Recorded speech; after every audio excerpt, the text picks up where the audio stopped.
You know, balancing a YouTube channel, a full-time job, and a family isn't just difficult. It is a constant juggling act. And I'm a part-time YouTuber, a middle school teacher, and a husband and a father. And every day is a flippin' battle to keep all these plates spinning in the air without letting one crash to the ground. So today I'm gonna share how I manage this balance, or at least, try to, and some strategies I found that help keep me sane. Okay, so first, let's talk about why I even bother with a YouTube channel. Now, I've always been a creative person, or at least borderline artistic, but before this, I worked in the music industry and then as a professional photographer. So YouTube, allows me to have a creative outlet, but there's another reason as well. And my day job as a middle school teacher, it's rewarding, sure, but it's also incredibly draining. Some days I come home feeling completely burnt out, mentally, physically, and YouTube for me isn't just a hobby, it's a potential way out, a way to transition to something that feeds my soul and hopefully my bank account too. But here's the problem. I'm impatient. My wife is always reminding me to just chill out and be patient, but growing on YouTube is so slow, at least for me.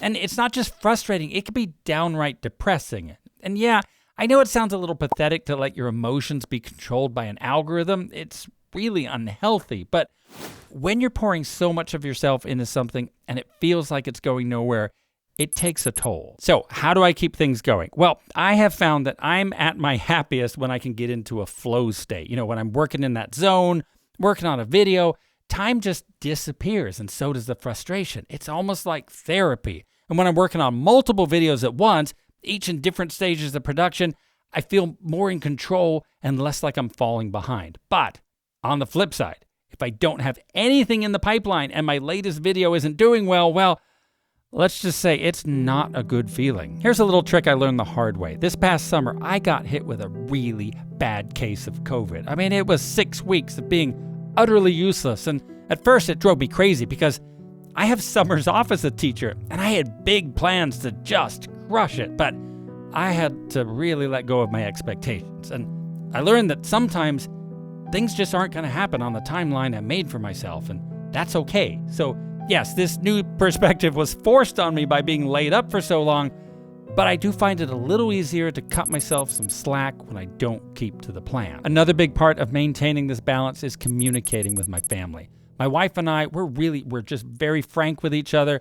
When I'm feeling down or stressed, I tell her, and that's important, and she's usually great at just helping me put things in perspective. My younger son, who's still at home, at least for the time being, is also really understanding. He'll be the first one to just give me a huge hug if it looks like I'm struggling. And he often, if you've watched my channel, he helps with my video projects. So that's a big win-win for all of us. But I'm not just taking from my family, I'm giving too. Like, I'm in charge of all the cooking, for example. So we're spending time together almost every evening at the dinner table. And we've got a routine where we schedule time to watch TV together or go out to dinner.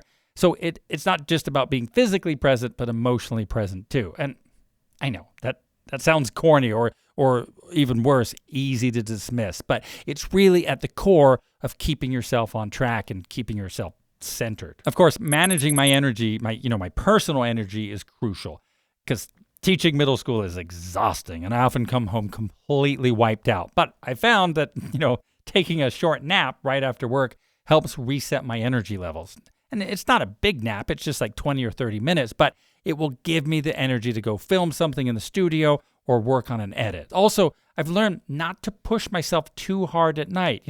Staying up late to finish an edit, it might seem like a good idea at the time, but it almost always backfires. I end up more tired, and then the next day, I'm just less productive overall. Exercise is another key factor. Now, I'm still building my stamina back up after COVID, but even going on a short walk or some light exercise, it just clears my head and keeps my energy levels up. In fact, I went on a bike ride for the first time in about 2 months today with my older son and my wife, and it was so great to be back outside. So, and now I've got all this energy and I'm ready to go.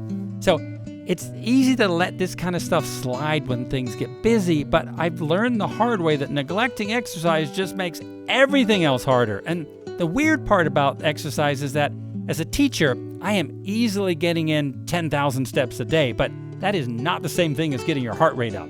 that really helps with energy and mood. So riding my bike, like I mentioned, or going for a hike, I mean, it almost always makes me feel better. And I'm always looking for ways to be more efficient with my video production. For example, over the past year, I've gotten way better at batching production tasks. And what I mean is, I'll write scripts for multiple videos at one time, and I'll spend a day shooting B-roll for several videos at once. And this is a huge efficiency hack, and it also helps me stay in that flow state. So I'm constantly thinking about my whole production process and cutting out unnecessary steps and streamlining the process wherever I can. So what's the takeaway here?